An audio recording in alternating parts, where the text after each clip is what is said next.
এখন আপনি ভাবুন, এখন আপনি আপনার কবরে, ফেরেশতারা এসে আপনাকে বলল আপনার 999টি ভালো আমল আছে, আর খারাপের মধ্যে আপনার 998টি খারাপ আমল আছে।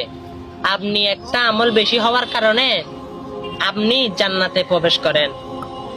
তখন মানুষটি জান্নাতের দিকে যেতে লাগলো।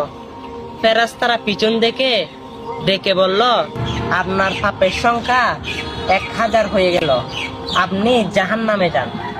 তখন মানুষটি জিজ্ঞেস করলো, আমার পাপের সংখ্যা কিভাবে বাড়লো? তখন ফেরেশতারা উত্তর দিল, আপনি যে দুনিয়াতে থাকাকালীন সোশ্যাল মিডিয়াতে খারাপ ভিডিওতে শেয়ার দিয়েছেন, লাইক দিয়েছেন, কমেন্ট করেছেন, সেই ভিডিওটা অন্যজন দেখেছে। আপনার ভিডিওটা দেখে সে